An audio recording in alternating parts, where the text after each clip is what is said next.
Have you been taught, just like me, from a young age, to never change your mind? Once you have an opinion about something, once you have this vision, you can never change it. Because if you change it, you're weak, you're not consistent, you're lesser than. What? I'm here to tell you that's not true. It's actually a sign of strength, a sign of growing up, and a sign of raising your consciousness and raising your vibration to change your mind.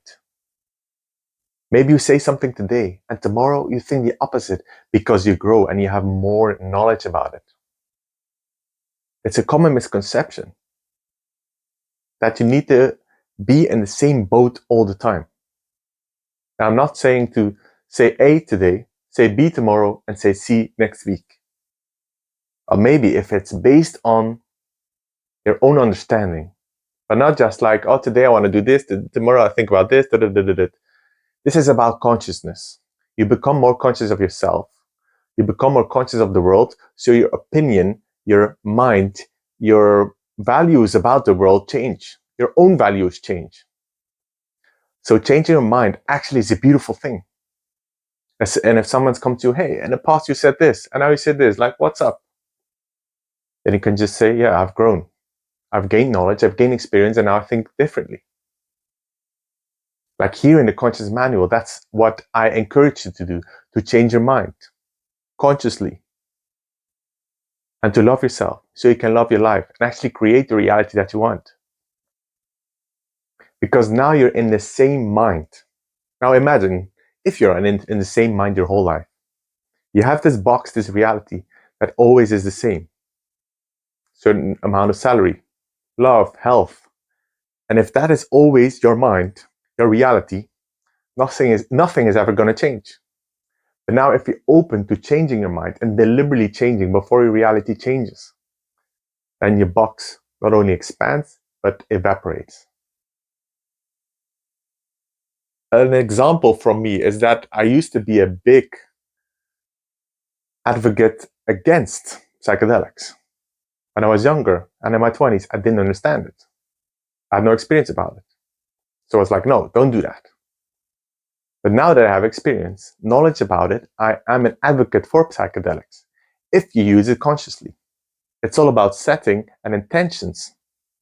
If you use it to go party and go wild, yeah, no, don't do that. But if you use it for inner wisdom to gain something and change your mind, then yes, in a safe setting, go for it. I am a changed man than I was before. And that's because I allowed myself to change my mind. And if people around you say to you, don't change your mind, always stay with the same opinions, the same values, then you need to take a look at your environment, at your surroundings. Are those actually the people that you want to surround yourself with?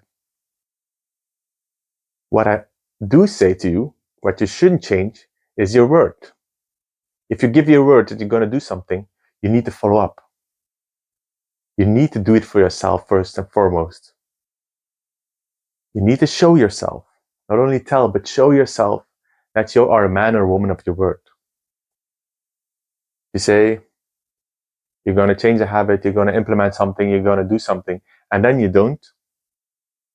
You train yourself, you train your mind, you train your subconscious like, oh, whatever he says, whatever you say, whatever she says, I'm not going to do it anyway, so let's not find motivation for it. This is one of my key values, that I always do what I say. Always. Now here's a remark to make as well. Let's say you give your word to go to that opera show of a friend of yours. But the day itself, you feel completely hammered. You need space for yourself. And you need to be honest with yourself. Are you going because you're feeling obligated, or do you choose for yourself because you feel like you need the space, or the middle way? It feels good to go anyway, even though you're feeling low. You need to make that distinction for yourself and be radically honest. And most of the time, 99% of the time, you do what you say you're going to do. It's actually 100% of the time, because in the example of the opera, you stay true to your values. So you do what you say. You always love yourself and you always stay true to who you are. And you communicate openly. So by all means, change your mind, but don't change your word. Your word is gold. You want people to count on you because you can count on yourself. If you don't follow up with your word for yourself, that's what's going to show up in the outer world. And you're going to meet people who are not reliable. Rely on yourself. Do what you say you're going to do. And in that process, your mind changes. Your values might change. How you perceive the world change because you grow. And growing means changing your mind. A growth mindset. In whatever way that is. Books, life experiences, podcasts, the conscious manual, talks with friends, insights from source. But be open to change and don't fight it. I'm still in that process. When something changes that I didn't initiate, there's initial resistance because I want to control. And then I get reminded, yes, Emmanuel, let go of control. Change is constant. So let it be and accept it. So my takeaway for you of this episode is to allow yourself to change your mind. It's okay to have a different opinion tomorrow than you have today.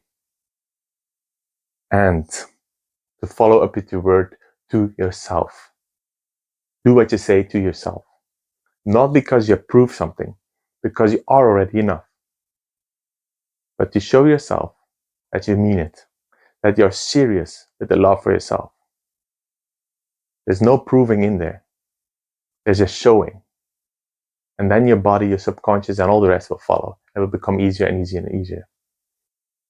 And all you gotta do is to remember that you are epic. Ciao, ciao.